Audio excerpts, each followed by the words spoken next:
नमः मित्रों, अभी तक हम सुभाषितानी इस पर चर्चा कर रहे थे। प्रत्येक दिन हम एक एक श्लोकों पर चर्चा करते हैं।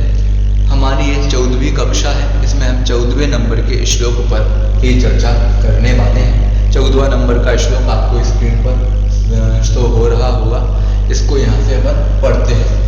श्रूयतां धर्म सर्वस्वं श्रुत्वा चैवावधार्यताम् आत्मनः प्रतिकूलानि परेषां न समाचरेत्। क्या कहते हैं इस श्लोक में, समझिएगा थोड़ा सा। श्रूयतां धर्म सर्वस्वं, क्या कहा? श्रूयतां धर्म सर्वस्वं का मतलब धर्म का सार श्रूयतां अर्थात सुनो। धर्म सर्वस्वम श्रूयताम अर्थात धर्म का सार सुनो। श्रुत्वा, श्रुत्वा मतलब सुन करके, और सुन करके क्या करना?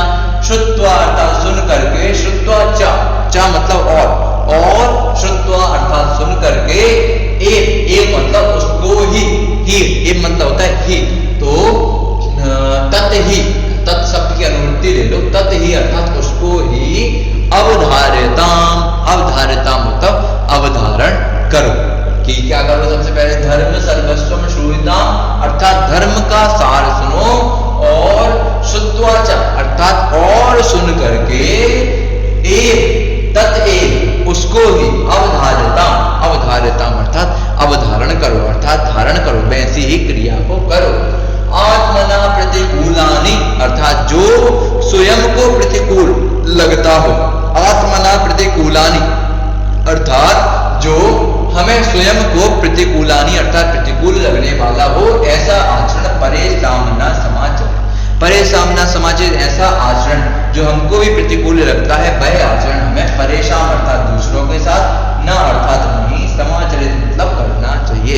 कि जो आचरण हमको प्रतिकूल लगता हो, वैसा आचरण हमें दूसरों के साथ भी नहीं करना चाहिए।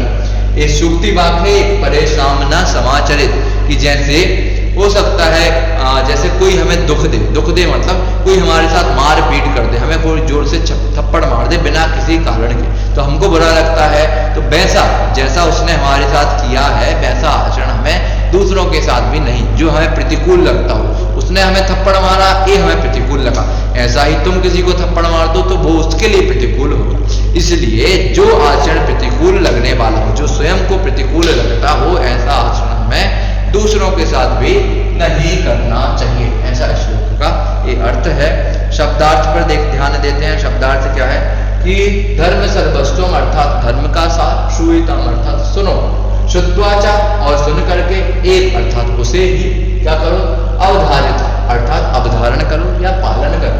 आत्मना अर्थात आत्मा के, प्रतिकूलानि अर्थात प्रतिकूल जो आचरण होता है वह परेशान अर्थात दूसरों के साथ भी न अर्थात नहीं समाचरित अर्थात किया जाता है। जो अपने स्वयं को अर्थात अपने आप को जो प्रतिकूल लगता है, आत्मा के अर्थात स्वयं के लिख लेना, आत्मा के मतलब जो स्वयं को प्रतिकूल लगने वाला हो, ऐसा आचरण परेशान न समाचरित अर्थात दूसरों के साथ भी नहीं करना चाहिए। ठीक है।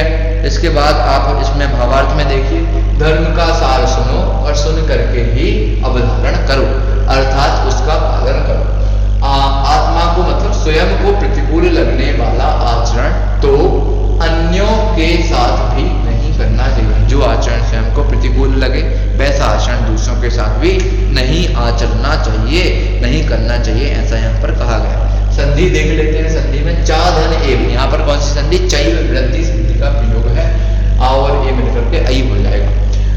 समधन आचरित, यहाँ पर दीर्घ संधि का प्रयोग है कि आ और बड़ा आ मिलकर के बड़ा आ हो जाएगा, समाचरित हो जाएगा। श्रुत्वा शब्द में श्रु धातु अक्त्वा प्रत्यय है, ये श्रुत्वा शब्द से बना है। श्रु धातु अक्त्वा प्रत्यय लगा करके, त्वा प्रत्यय लगा करके, और इसका अर्थ होता है करके अर्थात सुन करके। एक अव्यय शब्द है श्रुत्वा शब्द, क्योंकि अक्त्वा प्रत्यय और लय प्रत्यय जिसके साथ लगते हैं वह अव्यय बन जाते हैं। तो श्रुत्वा शब्द एक अव्यय है और इसका अर्थ है करके। आशा है आपको ये 13वां श्लोक भी 14वां श्लोक भी समझ में आया होगा। एक बार श्लोक का पाठ फिर से करते हैं। श्रूयतां धर्म सर्वस्वं श्रुत्वा चैवावधार्यताम् आत्मना प्रतिकूलानि परेषां न समाचरेत्। चलिए 14वें श्लोक के साथ कक्षा को यहीं पर विराम देते हैं। कल फिर एक नए श्लोक के साथ पुनः मिलेंगे। तब तक के लिए धन्यवाद। मंगल हो सभी का।